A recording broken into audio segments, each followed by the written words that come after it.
Good day, viewers. Here is another example, but you can see this example has three cells. We have a 20 volt, we have E1, we have E2, and you can see our resistors are up to 6. Then I think it's good. Let me give you some minutes, go over the circuit before we solve it. We'll take some drinks.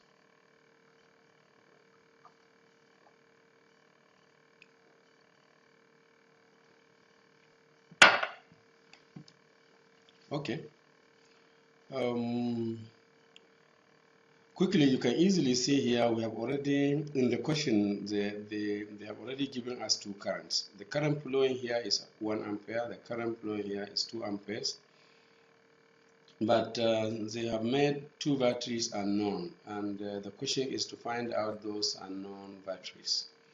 So we are going to employ our Kirchoff's law in the maybe two major loops here. We have one loop here, we have another loop here. And possibly we can consider this junction as our essential junction here, so that we can write our Kirchoff's current law with reference to these points. Okay, so let's try to assign some loops and the remaining current. In this it is given here we have a current flowing here, so let's name it. This current, let this current be current I1, and let this one be I3, and let's call this one I2. Okay, we have the current, so that at this junction we can apply our Kirchoff's current law. Okay, then in the circuit also we can decide to form a loop. Okay, here is one loop here. We can call this loop 1, and I will also take one loop here. Let me tell this one is my loop 2. Okay, so I can now consider writing my two laws with reference to the loop 1 and 2, and also with reference to this junction.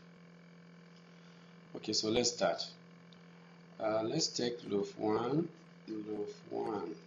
Okay, this is our loop 1. Okay, let me start from the battery. So if you take my direction of going, I'm going to meet E1 first. So I'm going to meet the negative terminal first, so it's going to be minus E1.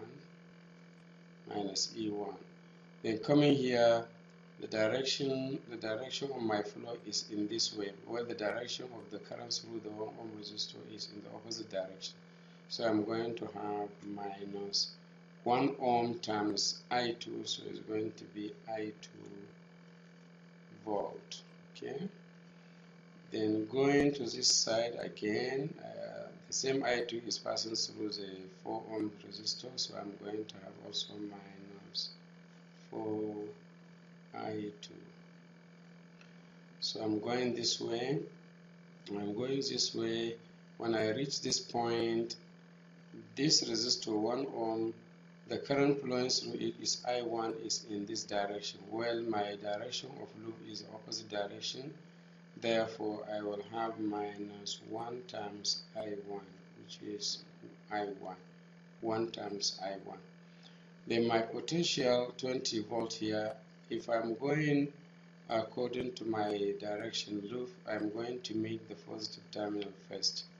Therefore, I will have plus 20 volt. Okay, then after that I will meet another resistor 6 ohms, and the direction of current through the 6 ohm is in this direction. This is I1, that is 1 ampere, that is I1 that is passing through it, and I1 is flowing this way. Therefore, I am opposing the I1, so therefore I will have minus 6 I1.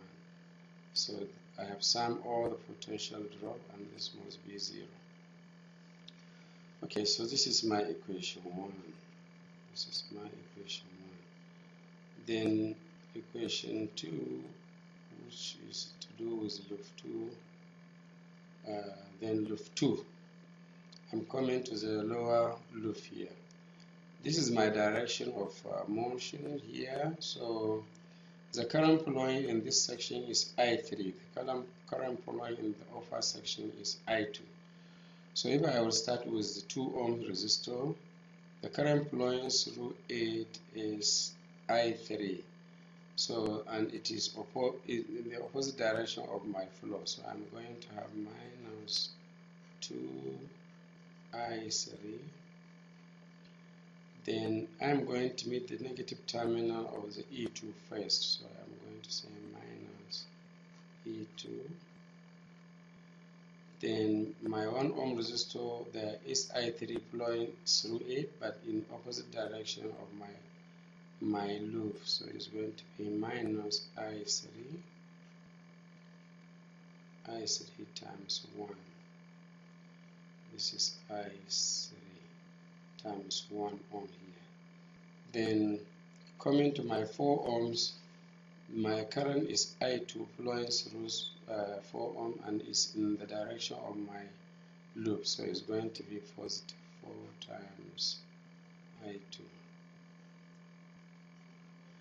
Then the 1 ohm resistor, also I2 is flowing through it, so it's going to be plus I2 times 1.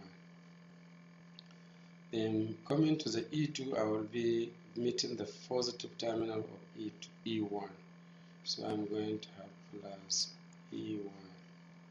And this is equals to 0, and that is equation number 2. Then my equation number 3 can come from writing the KCL at this junction. So let me call this junction K. So I can say at K,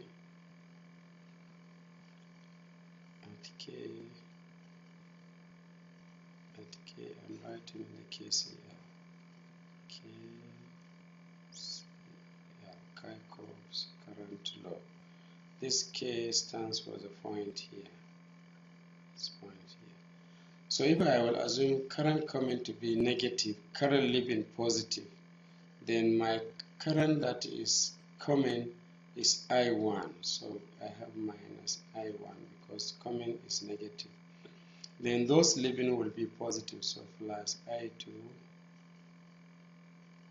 plus I3. So perfectly, this will give me equation 3. So I'm now going to combine equation 1, 2, and 3 to solve for all the currents and the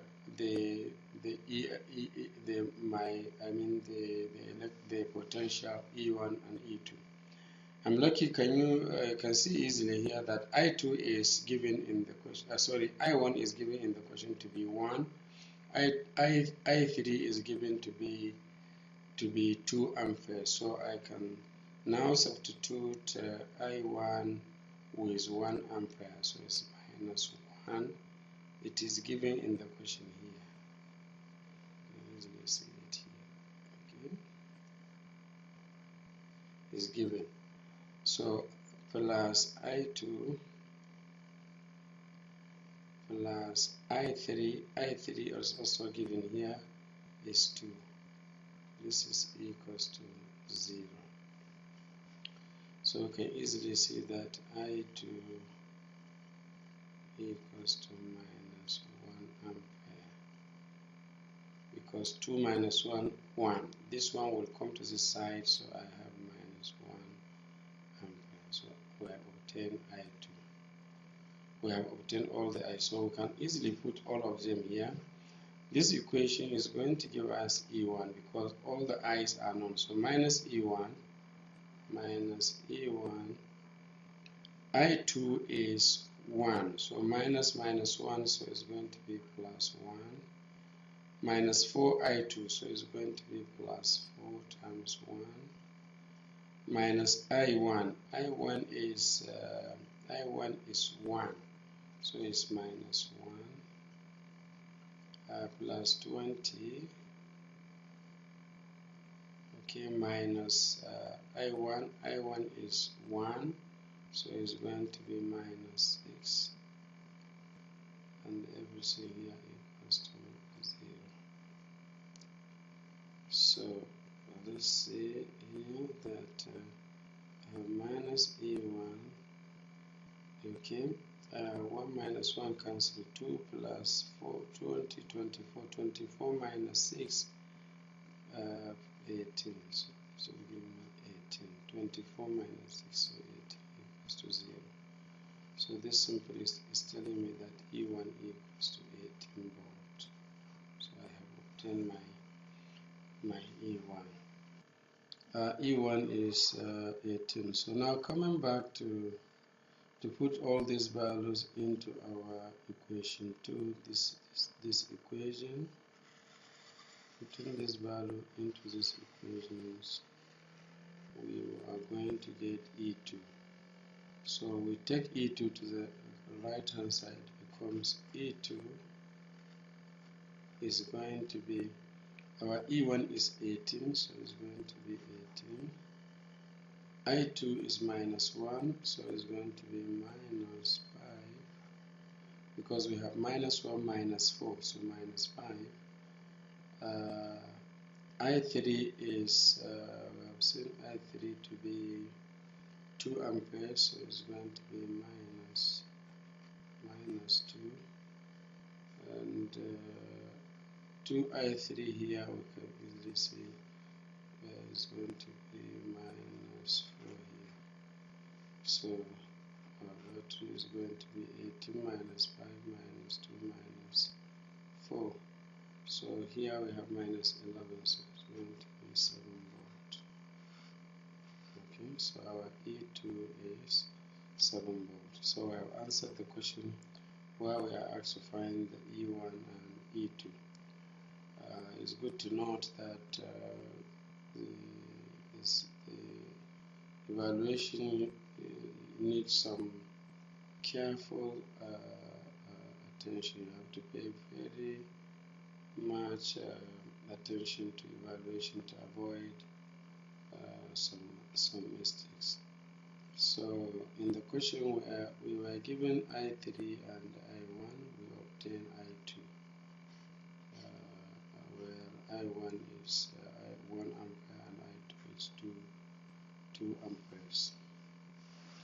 Okay, so let's see another example.